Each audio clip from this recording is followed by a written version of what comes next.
Hi guys, আজি মই যিটো কবিতা আবৃত্তি কৰিবলৈ আগবাঢ়িছোঁ এই কবিতাটো জুবিন গাৰ্গদেৱৰ কবিতা হয়। তেখেতে এই কবিতাটো নগাঁৱৰ পৰা লামডিঙলৈ আহোঁতে বাটত ৰচনা কৰিছিল আৰু এই কবিতাটো অতি সুন্দৰ হৈছিল আৰু বহুত সুন্দৰ লাগে। আহক আমি এই কবিতাটো আজি শুনো। ৱাটাৰ, কবি জুবিন গাৰ্গ। আজি মই এই কবিতাটো আবৃত্তি কৰি লৈছোঁ। কবিতাৰ শিৰোনামা ৱাটাৰ।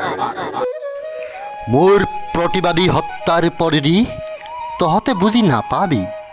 মই নদীৰ পৰা সাগৰলৈ যাব পাৰোঁ, সাগৰৰ পৰা নদীলৈ ঘূৰিও আহিব পাৰোঁ। মাথো মোৰ ৰং সলনি হ'ব, পানীৰ সোৱাদ সলনি হ'ব। পাৰে পাৰে এৰি থৈ যাম অকল বালি, বালি আৰু বালি।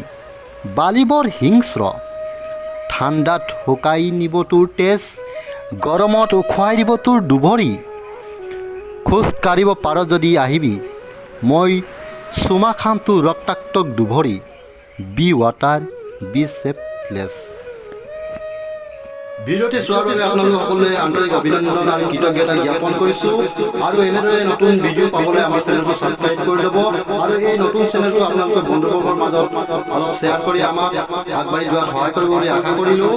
আৰু এই চেনেলত জুবিন গাৰ্গৰ হবমূল বহুত কবিতা আমি ভিডিঅ' ৰূপে বনাবলৈ চেষ্টা কৰি আছোঁ। তেখেতৰ কালজয়ী কবিতা আপোনালোকে এই চেনেলতে পাব। আমি বহুত কবিতা তেখেতৰ ভিডিঅ' আকাৰে বনাবলৈ চেষ্টা কৰি আছোঁ। গতিকে আমাৰ এই চেনেল সুস্থ প্ৰয়াসটো সফল কৰি তুলিবলৈ যাতে আপোনালোকে সহায় আগবঢ়ায় তাৰ বাবে আন্তৰিকতাই কামনা কৰিছোঁ। আৰু আহিবলগীয়া দিনত তেখেতৰ বহুত কবিতা আমি ভিডিঅ' আকাৰে বনাবলৈ চেষ্টা কৰি আছোঁ। আপোনালোকৰ সহায় সহযোগ একান্তই কামনা কৰিছোঁ। আপোনালোকে সহায় সহযোগ কৰক। আমি তেখেতৰ কবিতা আপোনালোকলৈ আগবঢ়াবলৈ আপ্ৰাণ চেষ্টা কৰি আছোঁ। ধন্যবাদ।